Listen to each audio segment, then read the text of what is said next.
ओम नमः शिवाय, जय श्री महाकाल। अगर आप इस बात को लेकर परेशान हैं कि आपके घर में माता लक्ष्मी का बिल्कुल भी वास नहीं है, कर्ज में डूबे जा रहे हैं और इसके साथ आपकी जो विशेष कामना है, इच्छा है, वो भी पूरी नहीं हो रही है, तो ऐसी कौन सी भी समस्या अगर आपके जीवन में आ रही है तो उसके लिए आपको ये विशेष कर उपाय कर लेना है। तो पूज्य गुरु जी की कथा को सुनकर ही ये उपाय बहुत अच्छे से समझाएंगे। उसके पहले इस वीडियो को लाइक कर दें और चैनल पर नए हो तो सब्सक्राइब जरूर करिएगा। देखिए दोस्तों, इस उपाय में जो सबसे पहले सामग्री हमें लेनी है वो है तांबे का लोटा। तांबे का लोटा ले लेना और इस तांबे के लोटे में विशेषकर आपको अपने घर से जल भर लेना है। इसके बाद जो अगली सामग्री है वो है बेलपत्र।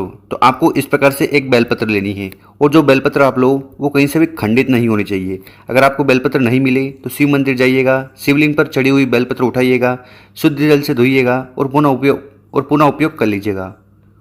तो इस उपाय में हमें ज़रूरत है मात्र एक बेलपत्र की। ठीक, इसके बाद जो अगली सामग्री है वो है चावल। तो आपको चावल लेने हैं, ठीक है। विशेषकर आपको अक्षत लेने हैं। अक्षत का मतलब जो कहीं से भी खंडित ना हो, ऐसे चावल के दाने ले लेने हैं।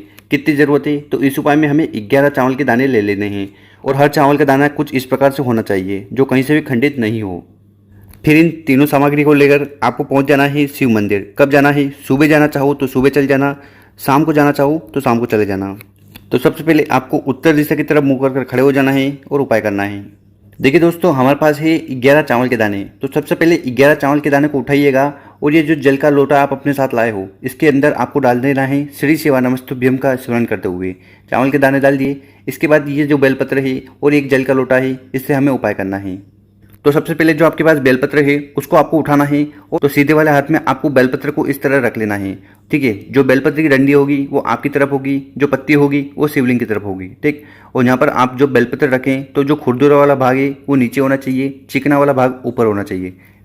और इसके बाद क्या करिएगा कि आपके पास जो जल का लोटा है वो आपको उस बेलपत्र के ऊपर रख देना है, ठीक। तो सबसे पहले हमने सीधे हाथ में बेलपत्र रखी और उसके ऊपर एक जल का लोटा रख दिया, ठीक। फिर इसको लेकर आपको पहुंच जाना है शिवलिंग के पास में।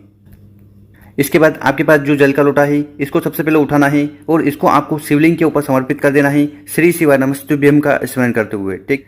इसके बाद आपके पास जो बेलपत्र है इसको आपको समर्पित करना है। कहाँ समर्पित करना है? तो इस बेलपत्र को आपको समर्पित करना है माता अशोक सुंदरी वाली जगह पर, ठीक है। तो दोनों जलाधारी के बीच में ये जो मोटी सी लाइन है यही माता अशोक सुंदरी वाली जगह है, यहाँ पर आपको उस बेलपत्र को समर्पित कर देना है श्री शिवाय नमस्तुभ्यम का स्मरण करते हुए, ठीक। उसके बाद यहाँ पर आपको खड़े हो जाना है और माता अशोक सुंदरी जी से कामना करना है कि हे माता, हमारे जीवन में जो भी समस्या है, ठीक है, वो खत्म करें। चाहे वो धन से जुड़ी हुई हो, चाहे व्यापार से जुड़ी हुई हो, नौकरी से जुड़ी हुई हो, या आपके जीवन में कर्ज बहुत हो, ठीक है, और माता लक्ष्मी का आपके घर में बिल्कुल भी वास नहीं है, तो ऐसी कौन सी भी समस्या आपके जीवन में आ रही है उसका स्मरण कर माता अशोक सुंदरी जी से कामना कर लेनी है। तो इस प्रकार से आपको ये विशेष तरीके से उपाय कर लेना है आपकी कामना पूर्ति के लिए, इच्छा पूर्ति के लिए। अब जान लेते हैं गुरुजी द्वारा बताया गया दूसरा उपाय। देखिए, दूसरा उपाय क्यों करना है? अगर आपके घर में धन की कमी है, ठीक है, लक्ष्मी जी का बिल्कुल भी वास नहीं है, ठीक है, इसके साथ जीवन में आर्थिक समस्या चल रही है। बहुत सारे लोगों के जीवन में आर्थिक समस्या चलती है कि भाई पैसा आता नहीं है, पैसा अटक जाता है, ऐसी कौन सी भी समस्या चल रही है तो विशेषकर इस उपाय को आपको कर लेना है। तो इस उपाय में जो सबसे पहले सामग्री हमें चाहिए वो है दीपक। तो आपको एक दीपक लेना है और इस दीपक में आपको डालना है घी, और ये जो घी है ये गाय का होना चाहिए, ठीक। इसके बाद इसमें आपको लेनी है लंबी बत्ती। कौन सी बत्ती लेनी है? तो ये जो लो ये लंबी होनी चाहिए।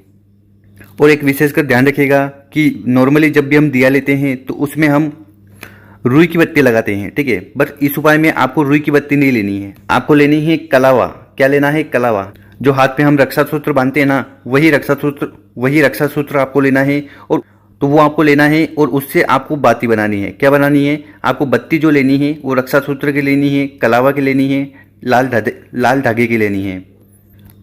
फिर इन दोनों सामग्री को लेकर आपको पहुंच जाना है बेलपत्र के पेड़ के नीचे। कहाँ जाना है? बेलपत्र के पेड़ के नीचे। कब जाना है? तो विशेषकर आपको प्रदोष काल में जाना है। क्यों?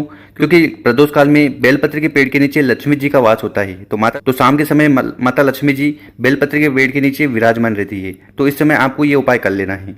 तो क्या करना है कि आप अपने साथ जो दिया लाए हैं उसको आपको उठाना है और उसको सबसे पहले बेलपत्र के पेड़ के नीचे रख देना है, और रखने के बाद इसको आपको यहाँ पर जला देना है और जलाते समय आपको श्री शिवा नमस्तुभ्यम का स्मरण कर लेना है।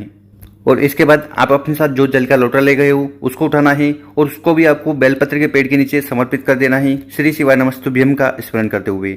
और इसके बाद यहाँ पर आपको खड़े हो जाना है और माता लक्ष्मी जी से कामना करना है कि हे माता, हमारे जीवन में जो भी समस्या चल रही है, ठीक, हमारे जीवन में जो भी धन से जुड़ी समस्या चल रही है, कर्ज से जुड़ी समस्या चल रही है, ठीक, वो समस्या जल्द से जल्द खत्म करें। देखिए, अगर विशेषकर इस उपाय को आप प्रदोष काल में जाकर बेलपत्र के पेड़ के नीचे कर लेते हैं, इसके बाद आपकी जैसी भी कामना होगी, जैसी भी इच्छा होगी, ठीक है, वो चाहे धन से जुड़ी हुई हो, कर्ज से जुड़ी हुई हो, या आर्थिक समस्या आपके जीवन में आ रही हो, पैसा टिकता नहीं है, पैसा बहुत कमाते हैं पर किसी न किसी बहाने से वो पैसा चला जाता है। अब वो पैसा कर्ज में जा सकता है, किसी बीमारी में जा सकता है। तो ऐसी कौन सी भी समस्या आपके जीवन में आ रही है, उसे खत्म करने के लिए विशेषकर ये उपाय कर लेना है।